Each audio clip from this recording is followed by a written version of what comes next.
여러분 뉴스에서 이런 말 들어본 적 있죠? 그 사람은 절대 사라질 이유가 없었습니다. 가족도 친구도 주변 사람들도 모두 똑같이 말합니다. 평소와 똑같았어요. 아무 문제 없었어요. 그런데 그 사람은 사라졌습니다. 그래서 사람들은 이렇게 생각합니다. 혹시 장기밀매 아닐까? 납치된 거 아닐까? 과연 이게 사실일까요? 오늘은 실종에 대한 가장 현실적인 이야기, 그리고 우리가 왜 오해하는지 풀어보겠습니다. 먼저 결론부터 말하면 장기밀매는 실제로 존재하는 범죄입니다. 국제적으로도 문제로 다뤄지고 있고 일부 국가에서는 실제 사례도 있습니다. 하지만 중요한 건 우리가 생각하는 방식으로는 거의 일어나지 않습니다. 영화처럼 길에서 납치하고 바로 병원으로 데려가서 장기를 적출한다. 이건 현실적으로 거의 불가능합니다. 왜냐하면 장기 이식은 혈액형 검사, 조직 적합성, 수술팀, 병원 시스템, 이 모든 게 맞아야 하기 때문입니다. 즉, 즉흥적으로 할 수 있는 범죄가 아닙니다. 그렇다면 왜 실종은 장기밀매라는 이야기가 이렇게 많을까요? 이유는 단순합니다. 사람은 모르는 상태를 견디지 못하기 때문입니다. 실종 사건의 가장 큰 특징은 결말이 없는 경우가 많다는 겁니다. 왜 사라졌는지, 어디 있는지, 살아있는지조차 모르는 상황. 이 공백을 사람들은 견디기 힘들어합니다. 그래서 결국 가장 충격적인 이야기로 채워넣습니다. 여기에 영화와 콘텐츠도 한몫했습니다. 납치, 인신매매, 장기밀매. 이런 이미지들이 계속 반복되면서 머릿속에 하나의 공식이 생긴 겁니다. 사람이 사라지면 뭔가 큰 범죄다. 하지만 현실은 다릅니다. 한국 기준으로 보면 실종 신고는 매년 수만 건 발생하지만 대부분은 발견됩니다. 그리고 이유를 보면 놀랍게도 우리가 생각하는 것과 완전히 다릅니다. 가장 많은 이유는 가출입니다. 특히 청소년뿐 아니라 성인도 적지 않습니다.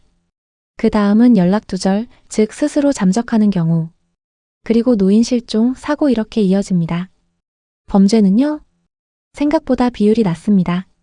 물론 존재는 하지만 대부분은 아닙니다. 그런데도 우리는 계속 이렇게 말합니다. 그 사람은 그럴 이유가 없다. 왜일까요? 이건 굉장히 중요한 포인트입니다. 사람은 생각보다 많은 걸 숨기고 살아갑니다. 겉으로는 평범해 보여도 빚 문제, 인간관계 갈등, 직장 스트레스, 심리적인 문제. 이걸 주변에 말하지 않는 경우가 많습니다. 특히 한국에서는 힘든 걸 말하지 않는 문화가 강하기 때문에 가족도 모르는 경우가 많습니다. 그리고 더 무서운 건 실종 직전까지도 평소처럼 행동한다는 겁니다. 웃고 대화하고 아무 일 없는 것처럼 지냅니다. 그래서 주변 사람은 확신합니다. 절대 이상 없었어. 하지만 실제로는 이미 마음속에서 결정이 끝난 상태일 수도 있습니다. 그럼 이런 상황을 미리 알 수 있는 방법은 없을까요? 완벽하진 않지만 분명히 나타나는 신호는 있습니다. 대표적인 게 정리행동. 물건을 버리고 연락을 줄이고 혼자 있으려 합니다. 그리고 가장 위험한 신호는 갑자기 평온해지는 모습입니다.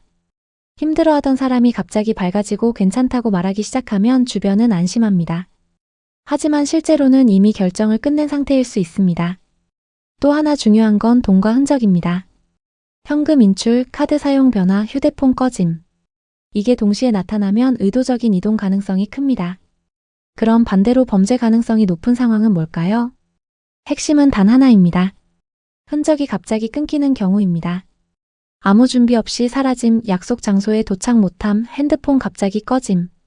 이건 단순 가출보다 더 위험하게 봐야 합니다. 정리하면 흔적이 이어지면 가출, 갑자기 끊기면 위험. 그리고 이 모든 상황에서 가장 중요한 건 시간입니다. 실종 후 24시간에서 48시간 이게 골든타임입니다. 이 시간 안에 위치, 이동 경로, 마지막 접촉 이걸 확보해야 발견 확률이 크게 올라갑니다. 그래서 가장 위험한 행동은 조금 더 기다려보자입니다. 이상하다 싶으면 망설이지 말고 바로 확인하고 필요하면 바로 신고해야 합니다. 마지막으로 이 이야기를 한 줄로 정리하면 사람은 갑자기 사라지는 게 아니라 이미 신호를 보내고 있었다.